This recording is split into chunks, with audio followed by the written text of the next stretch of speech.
Vou continuar falando sobre cultivo de emoções, um caminho para a transformação moral, compreendendo a tristeza. Vivenciar um episódio de tristeza muitas vezes é como sentir uma escavadeira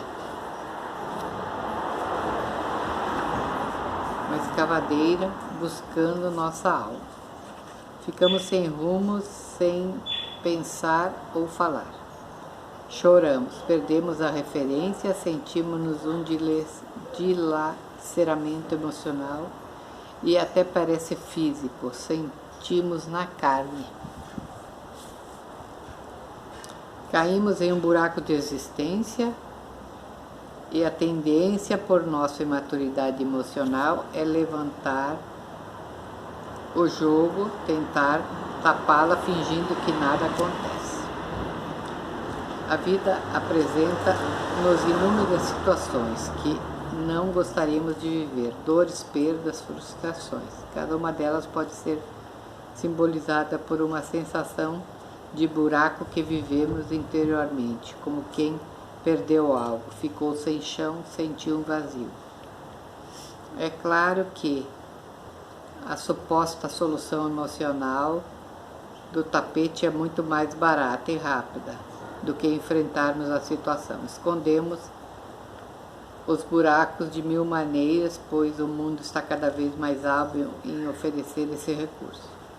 Mas se o investimento é pequeno, certamente o retorno será também.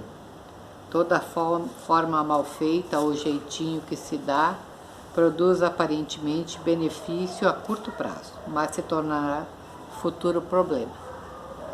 É provável que a maioria das pessoas se acerquem de nós e não percebem nossos impulsos diante da vida, mas também diante da vida e também da nossa casa. Não notam o chão esburacado coberto de tapete. Porém, mais sensível, verdadeira designer da alma, identificado, ou pelo menos não acreditam na decoração superficialmente perfeita que fizemos. Independente da avaliação das pessoas, certamente nós mesmos saberemos por baixo desse tapete existem crateras de nossa alma exigindo reparo, restringindo a nossa mobilidade pela casa mental, solicitando um preenchimento verdadeiro.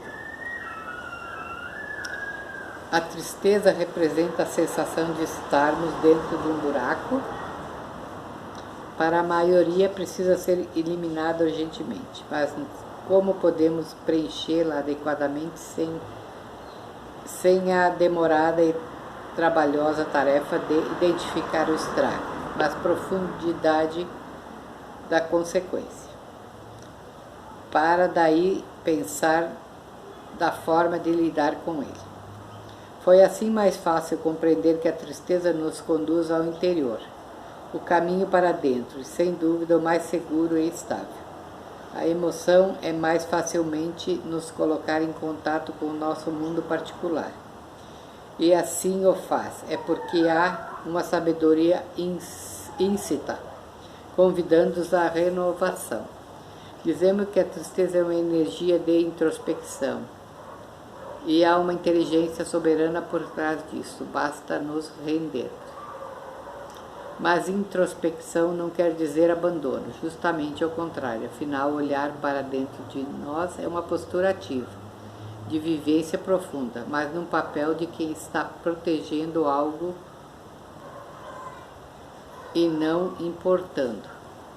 Já que caímos naquele buraco, pouco menos nos custará, estando lá, analisar para dimensionar a consequência do acontecimento, estudarmos o caso de como sair rapidamente ou apressadamente. Se temos terrenos de retomar esse contato para resolver a questão.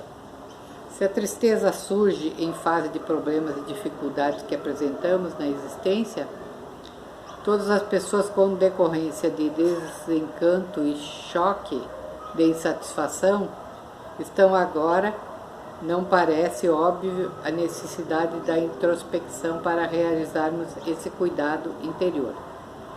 Afinal, nós vamos lidar com esse desencanto, choque de insatisfação e não olharmos para ele.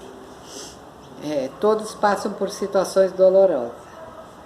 Quem mais se identifica ou se encanta com os outros, mais vive desencantado.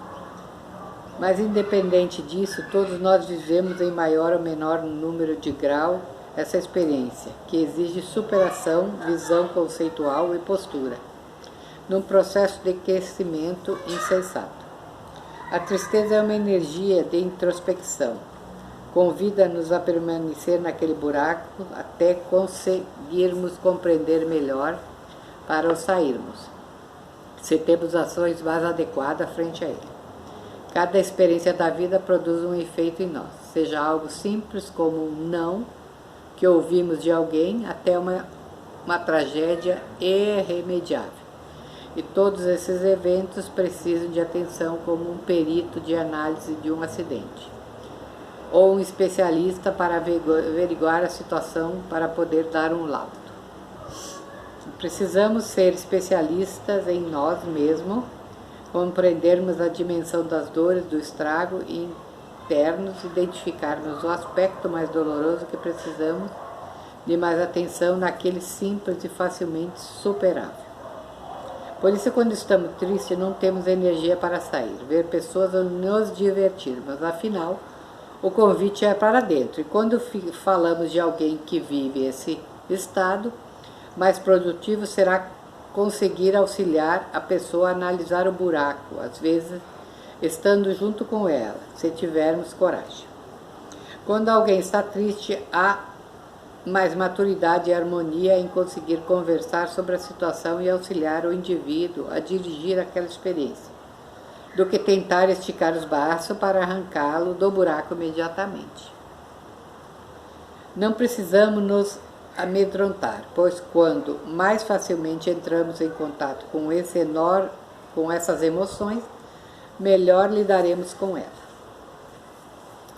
Jesus entristeceu. Joana afirma que em essa emoção era-lhe familiarizar, embora ele houvesse trazido as boas novas de alegrias para a humanidade.